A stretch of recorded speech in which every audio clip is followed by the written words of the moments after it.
Welcome to part 8 of the Second World War. Now we're going to take a look at Japanese expansion.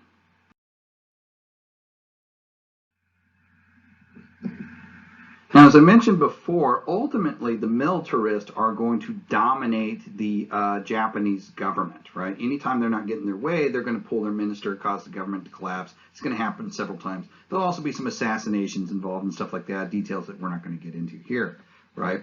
The most powerful of the militarists was the Kwantung Army. This was the army that was occupying Korea.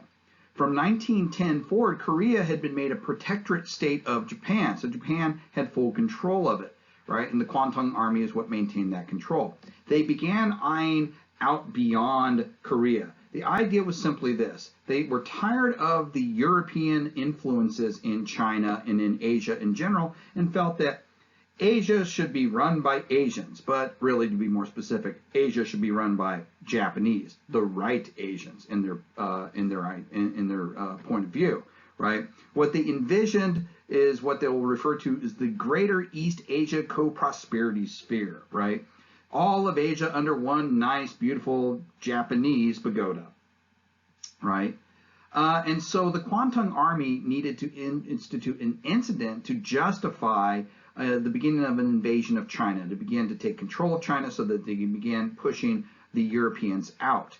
The first of these incidents will be orchestrated in 1931 by a colonel by the name of Ishiwara Kanji. Ishiwara Kanji is going to orchestrate a incident at a place called Mukden, which is going to justify an invasion of Chinese Manchuria.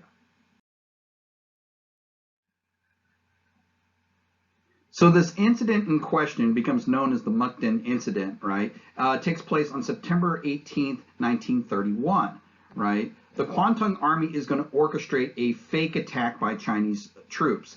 What you're going to have is a section of Japan South Manchurian Railway is going to get dynamited. Now, it's actually dynamited by the Japanese independent garrison of the 29th Infantry Regiment, but they're going to blame it on Chinese radicals, right? The damage is very minor. Matter of fact, whoever did this was not very well versed at blowing up railroad tracks. They damaged only a 5-foot section of track, and the damage was so minimal, a train that was unaware traveling from Chengchun actually rolled across that section of track and didn't even derail, right? But the Kwantung Army used this as justification for an invasion of Manchuria. The conquest of Manchuria is going to take place very rapidly. They are going to create a puppet state, call it Manchukuo. And in 1932, they're going to put Pu Yi as the head of Manchukuo. He was the last Qing emperor before the Qing dynasty had collapsed. He's older now. He was a child at the time when the Qing dynasty collapsed.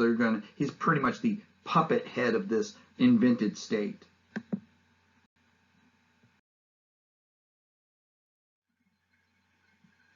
For the next 6 years, conflict in China is going to pretty much ease back, right? The Japanese are going to take Manchukuo and begin to consolidate their gains. They're going to begin industrializing it, taking advantage of all the natural resources in the region. And so it's not until July 7th, 1937 that further expansionism in China by the Japanese will resume. And again, it's going to be started by an orchestrated incident. This one's called the Marco Polo Bridge Incident.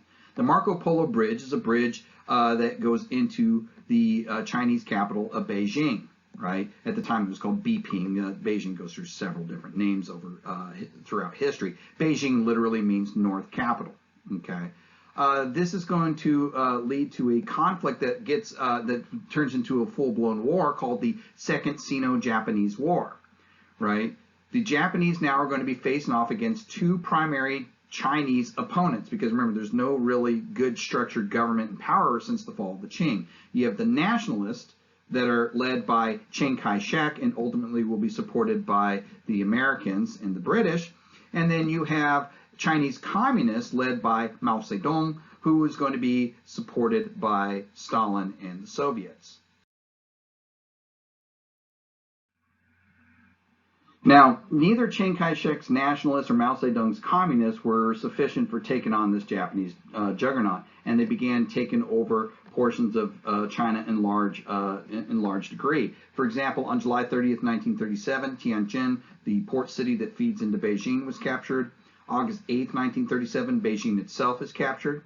On August 13th, Japanese forces began their offensive on the Yangtze River Valley. They'll begin by attacking the city of Shanghai. Shanghai will hold out till November 26th, but it will be captured. On September 21st, the Japanese Army Air Services will begin bombing Nanjing. On December 10th, they'll begin their conquest. The army, their 10th Army, will begin the conquest of Nanjing. And on the 12th, this is even going to lead to an incident where they are going to supposedly accidentally bomb and destroy the American gunboat Panay. The Japanese will issue an apology and send a reimbursement for the cost of the ship, right? But it is going to increase the tension between the United States and Japan over all this. On December 13th, 1937, Nanjing itself will be captured. What's going to follow after this is often referred to as the Rape of Nanjing, right?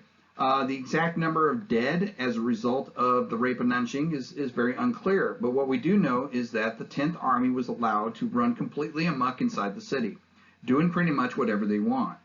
Their orders were to root out and find Chinese soldiers who were disguising themselves as civilians.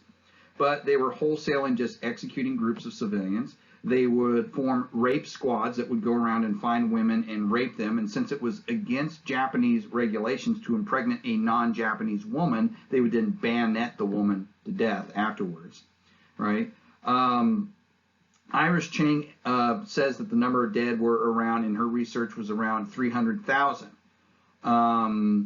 The lowest number I've ever heard is by a Japanese apologist who said it was 38,000 that was committed by the Chinese. That number is probably pretty ridiculous.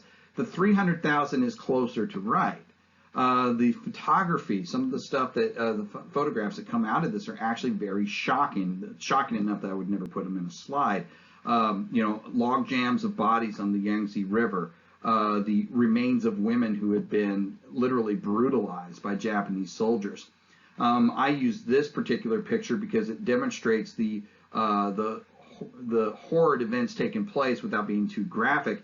This newspaper article is talking about these two Japanese officers who are having a contest in Nanjing over who can decapitate the most bodies or people with their samurai sword. They're going around just randomly executing civilians. That number that you see, those two numbers you see there, is the score. Now, the American response to this is going to be to engage in an escalating level of economic warfare. Rather than try and declare war against Japan for this expansion, they're going to try and influence Japan to stop this expansion through cutting off trade. Japan is really dependent on a lot of goods, especially from America: scrap metal, aviation fuel, oil, and so it presses Japan into a position where they have to try and figure out how to get these resources elsewhere, and at the same time try and make sure that America can no longer interfere with it.